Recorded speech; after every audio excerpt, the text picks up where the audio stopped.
According to National Institute on Drug Abuse, high-risk situations are those that threaten your recovery or trigger a strong craving to use substances. A high-risk situation can be internal, that is relating to your emotional state, or external, that is relating to the environmental surroundings. When people in addiction recovery identify high-risk situations, they can better prepare for unplanned occurrences, prevent adverse impacts, and gain an understanding into their patterns and reasons for substance use. Addiction recovery is an individualized experience. Therefore, not all people in recovery struggle with the same situations. Let us go through some of the possible internal high-risk situations. Negative feelings such as sadness, boredom, anxiety, guilt, fear, or loneliness. Positive feelings such as joy, excitement, or happiness. The belief that you can handle getting high or drunk. Isolating yourself physically or emotionally from family, friends, or other loved ones. And dwelling on thoughts about using substances. Now, let us go through some of the possible external high-risk situations. Feeling physical pain. Being in the presence of other people who are using drugs or alcohol. Getting a paycheck. Being in a place where you used to drink or use substances. Attending a celebratory event, and interpersonal conflict.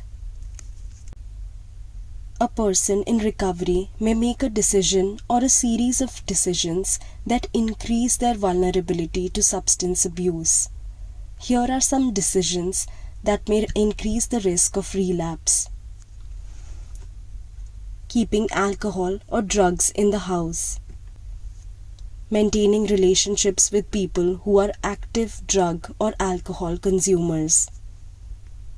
Attending social events or gatherings where alcohol or drugs are likely to be present. And keeping drugs or alcohol abuse a secret from family members.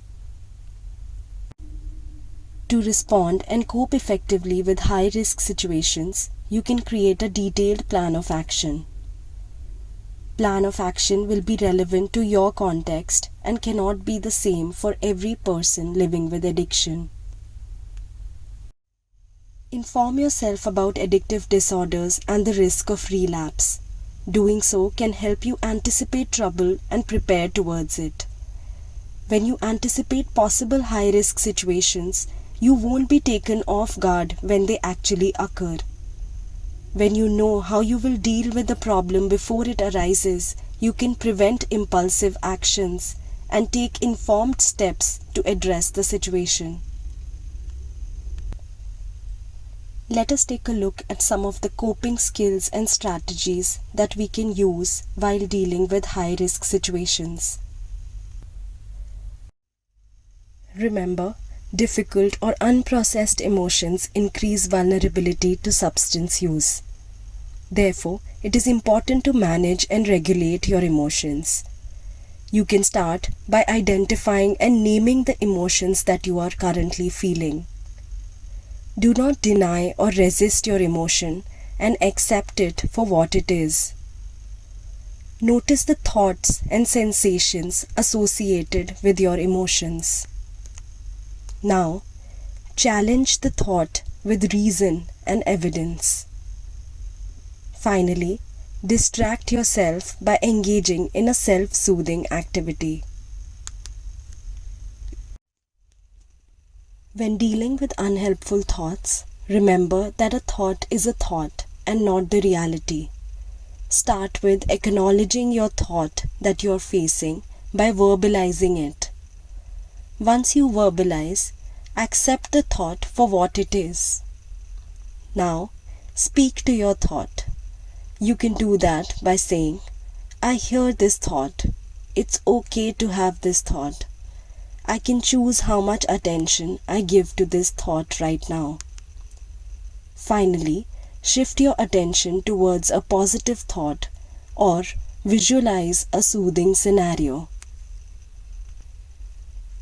At parties or similar gatherings where people might engage in substance use, order or bring your own alternative option. You could also order a non-alcoholic beverage of your choice. Consider attending such events along with a sober partner. Accountability is essential in maintaining a sober life. An effective way to cope with a high-risk situation is to have a trusted partner to whom you can be accountable. Identify a person that you trust who does not consume substances. Reach out to them if you anticipate a situation that is likely to lead you to using substances. Make them aware of the situation and let them know your struggle or concerns. Request your accountability partner to check on you and ask you questions about your substance use. Avoid risky settings. Stay clear of environments that may tempt you to use substances. Avoid settings where you know substances will be present. Rearrange your home to create a safer space. And avoid consuming substance in order to try to test yourself. Here are more examples of coping strategies you may include in your plan of action. Having a list of contact information of reliable peers, family members, or mentors to whom you can reach out. A list of activities that you can engage in to distract yourself from internal or external high-risk situations. A written set of positive thoughts that can be reviewed at any time and used to combat unhelpful thoughts. And a safe space where you can go in order to overcome cravings and soothe yourself, such as a sober friend or family member's home. You can also reach out to a counselor or a psychotherapist for support with identifying your high-risk situations, planning suitable responses, and to support you in developing coping skills and strategies. Awareness and preparation about high-risk situations can reduce the chances and severity of reuse and keep you on the road to recovery.